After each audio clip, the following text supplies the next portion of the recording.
Estimado amigo y amiga, un gusto saludarte nuevamente desde esta linda ciudad de Monpós en el departamento de Bolívar.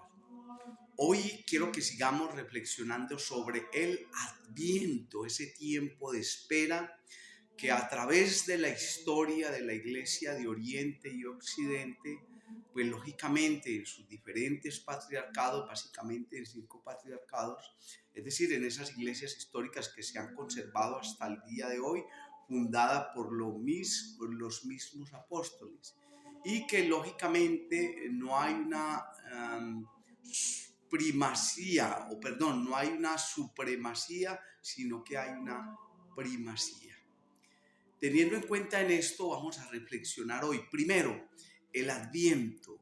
El Adviento tiene su origen, se lo decía yo a ustedes, en la misma evolución de la Iglesia de Oriente y Occidente. Y lógicamente se va introduciendo como parte de la historia de ese pueblo que camina errante en unas dificultades que va superando poco a poco. Y que poco a poco esas dificultades que va superando y esa apología para poderse defender de ataques de cada época, en cada momento determinado, pues va dando origen a algo que llamamos liturgia.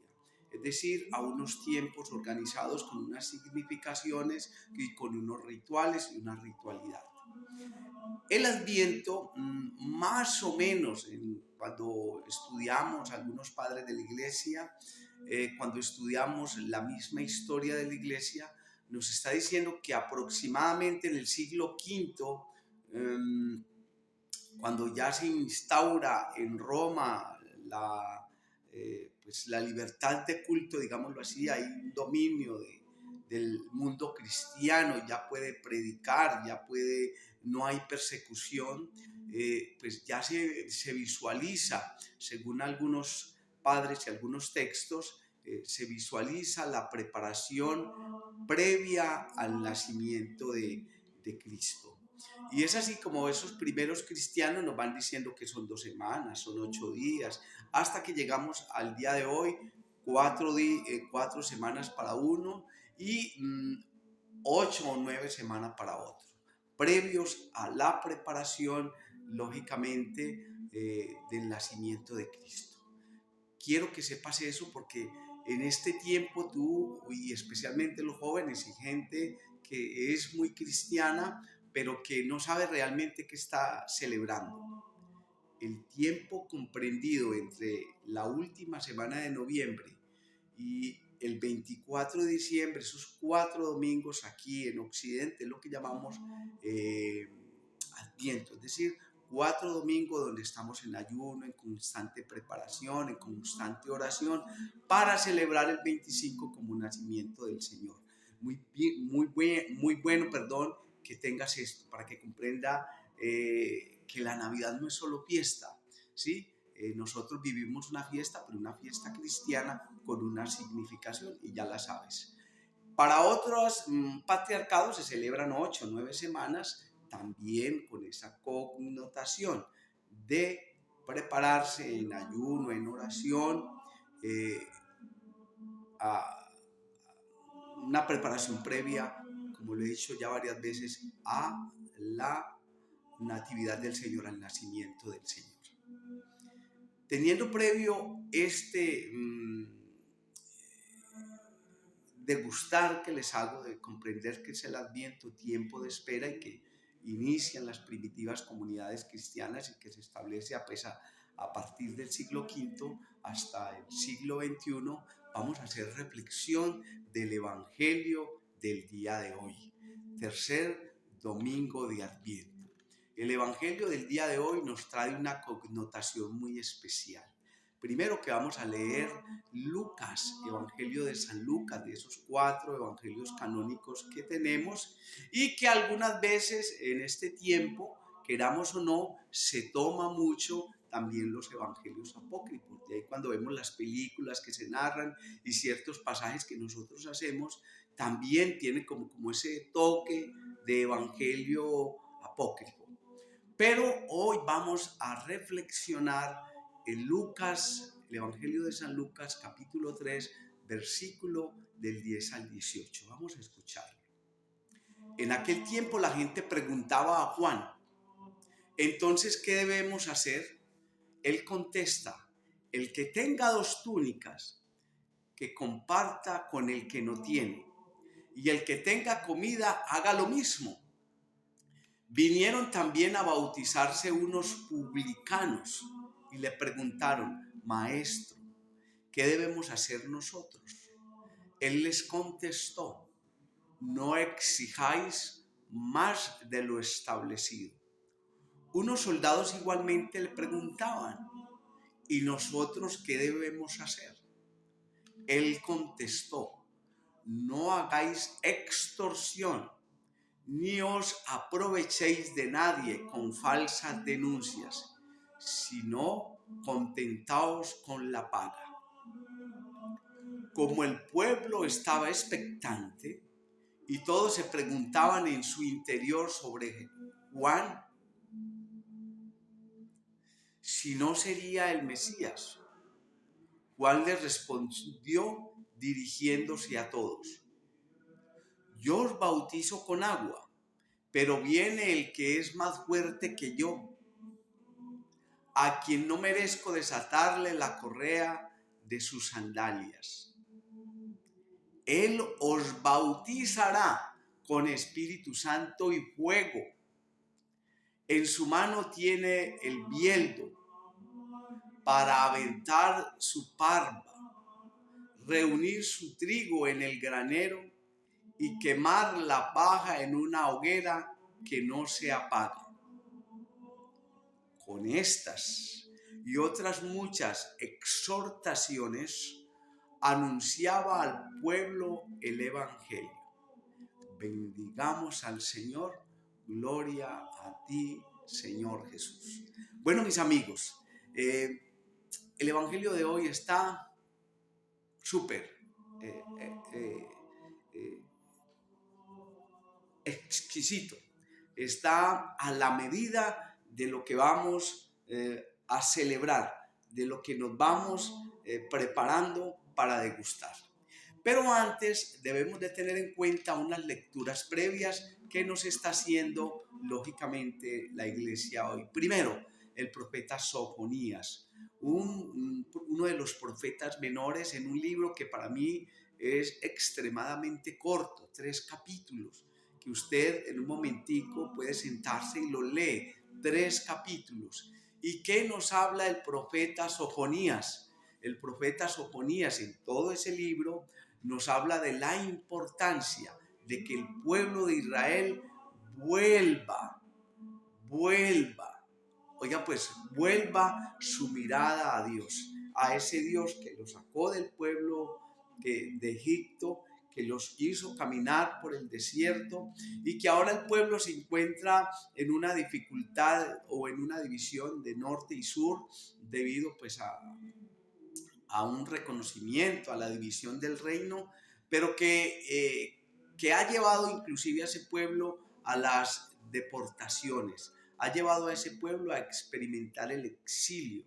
Y cuando ese pueblo experimenta el exilio, empieza a preguntarse qué pasó. ¿Qué nos pasa si somos elegidos del Señor y nos pasa estas cuestiones o estas dificultades? Y ahí es donde entra el profeta Sofonías a hablarnos de la importancia de volver al Señor. Porque mire lo bonito que dice aquí: el Señor ha revocado tu sentencia, ha expulsado a tu enemigo. Es decir, que le garantiza a Israel que si regresa a él, ese pueblo que tiene todo, que si regresa a él, todo lo que le vaya a suceder va a estar en el presente. Explicación para el siglo XXI. Ese pueblo de Israel somos nosotros. Que venga lo que se venga, si hacemos como dice Sofonía, o escuchamos la palabra de Dios y en este tiempo nos reconciliamos, buscamos de Dios, pues lógicamente dice el Señor, dice Sofonías, el Señor ha revocado tu sentencia, ha expulsado tu enemigo, es decir, el pecado que sea lo ha perdonado y ha expulsado el demonio que es el que te ayuda a caer en el pecado, o hace que muchos te hagan la vida imposible o le hagamos la vida imposible a los demás, pero cuando escuchamos la voz del Señor ya no volvemos a esas antiguas andanzas. Y nos trae también un salmo al cual vamos a responder. Qué grande es en medio de ti el Santo de Israel. No se me olvide, que santo es en medio de ti el Santo de Israel. Repito, qué grande es en ti, qué grande es en medio de ti el Santo de Israel. Y hay una partecita que yo quiero que usted disfrute. Dad gracias al Señor, invocad su nombre, contad a los pueblos sus hazañas, proclamad que su nombre es excelso. Es decir, aquí Isaías, a través de esta pequeña salmodia, nos hace referencia a reconocer al Señor, que confiemos en Él, y dice: Él es mi Dios y Salvador, confiaré y no temeré. Nuevamente el Salmo responsorial nos invita a tener una confianza. Israel, le dice Isaías, otro profeta, hay que confiar en el Señor y no temeremos.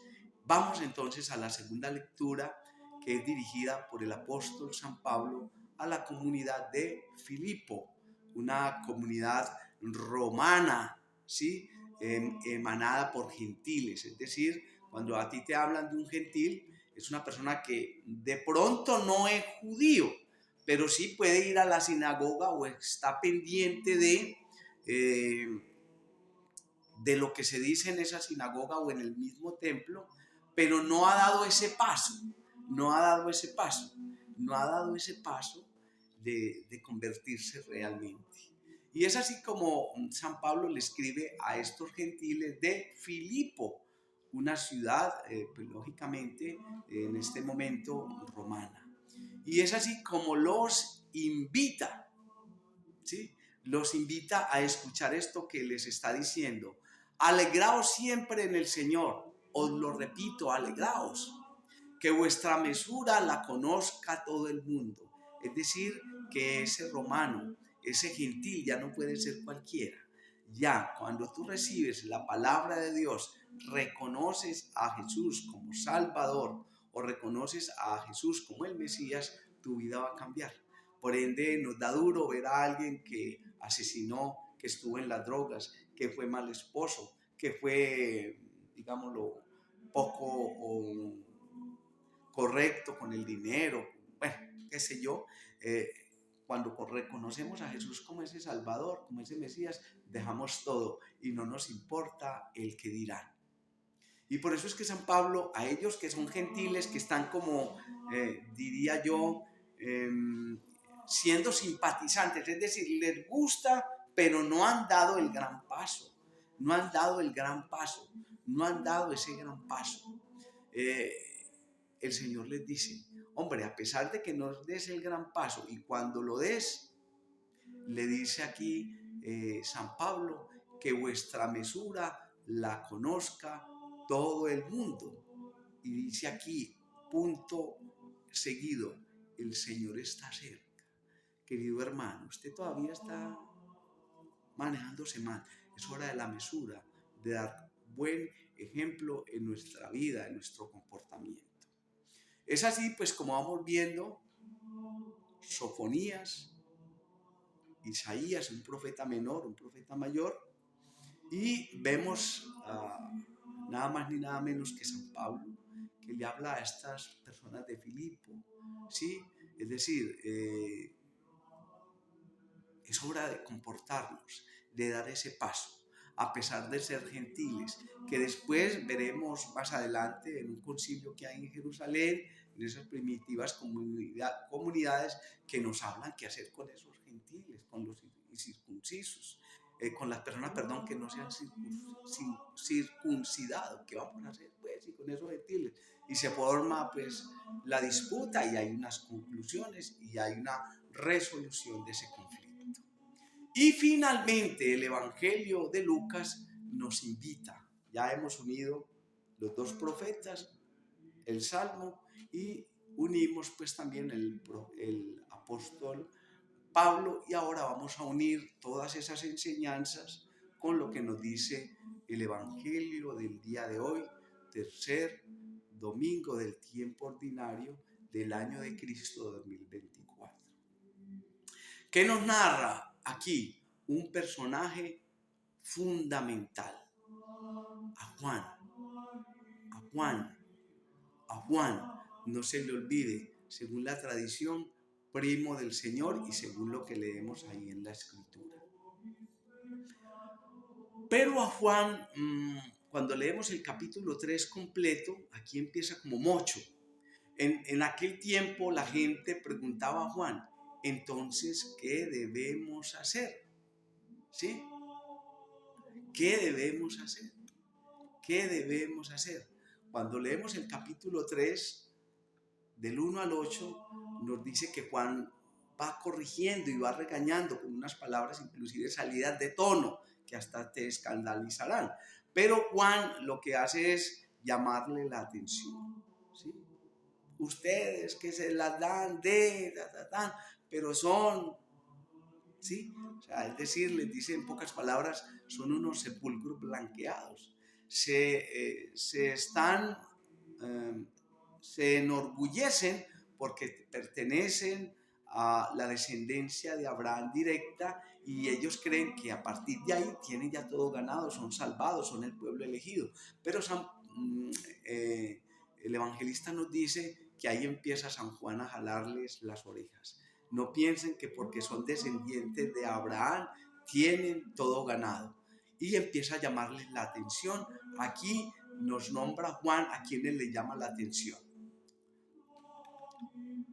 Primero, a los publicanos, es decir, a nosotros, los que lideramos procesos, a los líderes políticos, a los padres de familia, a todos aquellos que tienen una responsabilidad social y lideran, ingenieros, policías, soldados, todos aquellos que tienen una responsabilidad social. Y les dice a esos publicanos, ¿sí?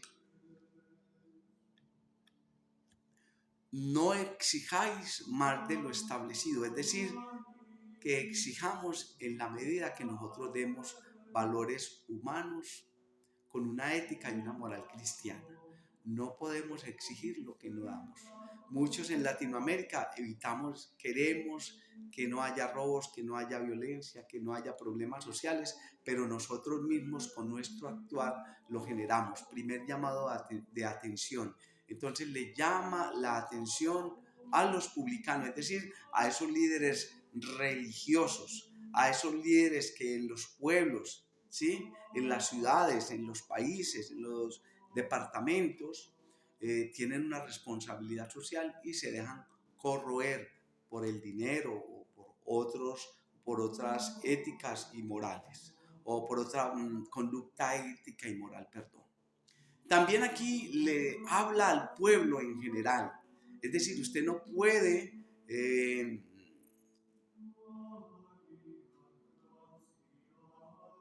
dársela de inocente ante una responsabilidad. Nosotros como pueblo le echamos la culpa a los dirigentes políticos de la catástrofe social, o en este caso como docente al Ministerio de Educación, bueno, un sinnúmero de cadenas. El Señor les dice, no, la responsabilidad aquí es de todos. ¿Qué debemos hacer? ¿Qué debemos hacer? Preguntan ellos. Y Él les va diciendo pues que también como pueblo tienen una responsabilidad. ¿Y cuál es esa responsabilidad? Hombre, dar testimonio de lo que en el siglo XXI nos compete a nosotros. Todo aquel que diga que es cristiano no puede ser corrupto, así de sencillo. Tiene que tener una ética y una moral cristiana. Y finalmente le habla a los soldados, es decir, a esas fuerzas armadas, es decir, aquellos que se creen los que tienen una responsabilidad con las armas, pero no solo, pues, haciendo una hermenéutica al siglo XXI, no solo los que tienen un poder militar, digámoslo así. Yo haría ahí, y a pesar de que lo he nombrado en un primer momento, haría una una aproximación no solo a los militares, sino a aquellos que tienen una responsabilidad, como lo dije antes, directa, ¿sí? Aquellos que en este caso, hombre, los militares deben de ser los más correctos. ¿Por qué? Porque tienen en su mano las armas, lo que genera vida. Los médicos tienen en su mano lo que genera vida, de ahí la libertad de conciencia. Nosotros los docentes tenemos también en nuestra mano vida. Los padres de familia, vuelvo y les recalco, tienen en su mano vida. No sé, son seres humanos, pero tienen en su mano la vida de estas personas. Y aquí les da un consejo especial. No hagáis extorsión. Oiga pues. Ni os aprovechéis de nadie con falsas denuncias, sino contentaos con la paga.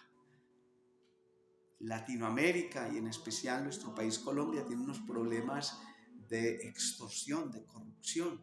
¿A quién nos compete? Hombre, a las autoridades, pero fuera de las autoridades a los ciudadanos y fuera de los ciudadanos, lógicamente, a todas estas instituciones que están legalmente constituidas, que desde allí, desde una ética social y agregándole una ética, digámoslo, en este caso cristiana, podemos volver a ser un pueblo elegido, es decir, somos un pueblo elegido, pero podemos volver a ser ese pueblo elegido que realmente permea la conducta humana y que por ende da como resultado una excelente sociedad. Al final el evangelista nos narra que Juan reconoce que él no es el Mesías, que va a venir uno, ¿sí? Que él no merece ni desatarle las sandalias o atarle las sandalias. ¿Qué quiere decir Juan? Que Juan reconoce que él es un siervo. Reconozcamos los siervos del Señor para que así podamos reconocer la presencia del Señor. No es con orgullo, no es con títulos, no es con puestos, ¿sí? Yo os bautizo con agua, pero viene el que es más fuerte que yo, a quien no merezco desatarle la correa de sus sandalias. Él os bautizará con Espíritu Santo y fuego. En su mano tiene el bieldo para aventar su parva. Los que hemos trabajado en el campo hemos visto unos elementos, un instrumento que tiene unos chuzos y con eso coge uno la paja o la hierba y la tira y la va botando. Eso es lo que aquí el evangelista llama bieldo, ese elemento que va a tirar en el pueblo de Israel, esa paja que nos sirve para quemarla. Yo finalizo con esto, en esta catequesis del tercer domingo de Adviento del año de Cristo 2024, en este evangelio tan sencillo de hoy. Juan quiere que reconozcamos a Jesús en nuestra vida cotidiana, que reconozcamos a Jesús en el otro. Segundo, que demos testimonio con nuestra vida. Y así estaremos cumpliendo lo que dice el profeta Sofonías. Estaremos cumpliendo la alegría que le da el Señor de vernos a nosotros, ¿qué? Volver al Padre, de vernos a nosotros nuevamente, ¿con quién? Con nuestros hermanos reconciliados, con nuestra familia y con nosotros mismos. Segundo, lo que dice la carta a los Filipenses. Cuando volvemos a Cristo, estoy seguro que usted como converso ya no será del mundo. Vive en el mundo, pero no pertenece al mundo. Y pues yo lo invito a usted a hacer práctico lo que dice Juan, porque es que a Juan le preguntan los tres personajes que colocan hoy, Juan como actor principal y los otros, digámoslo así, como secundario. ¿Y qué debemos hacer nosotros? Sería la pregunta. ¿Qué debemos hacer nosotros?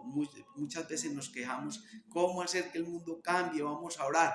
Eso, hágalo, ore, pero también que su actitud lleve a esa persona corrupta, a esa persona que está en sustancias psicoactivas, a esa persona que usa las armas, a esas personas que que usan métodos no convencionales para torturar al otro, digámoslo así, lleve al otro a ver su conducta tan ejemplar que cambie. Esa es la respuesta que Juan te estaría proponiendo a ti en este tiempo de Adviento para que vivas una auténtica Navidad. Es decir, sigue siendo testimonio para que tu corazón se desarme y así se desarme el corazón de los demás. Entendiendo corazón como aquellos sentimientos que tenemos en el interior y que los expresamos también con mucha alegría y con mucho deseo de bien para el otro, pero también en el corazón guardamos cosas que nos ayudan a destruirnos a nosotros mismos y a los otros.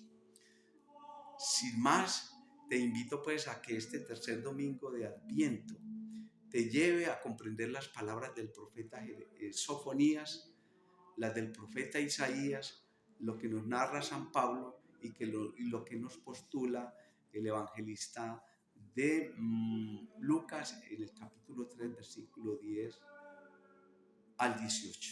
Recuerda pues que somos la comunidad católica sirio-ortodoxa, siempre dispuesto a estar con ustedes aquí desde Monpós, evangelizando desde los lugares más remotos y más humildes y pues lógicamente deseándoles a ustedes una preparación absoluta en este tiempo de Adviento, ayuno, oración, para que así gocen la Navidad y tengamos un próspero año 2025, entendido pues dentro de ese calendario romano o gregoriano, y que nosotros ya sabemos que estamos desde ya celebrando pues el año nuevo, que lo celebramos la última semana de noviembre, pero que para nosotros como cristianos el año nuevo simboliza no el 31, sino el nacimiento de Cristo como conmemoración el 25 de diciembre.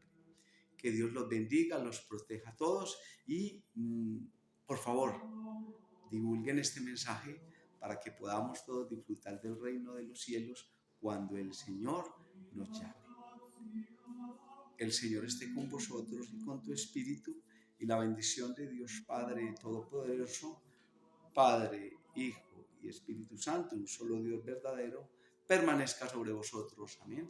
Podemos ir en paz, demos gracias a Dios.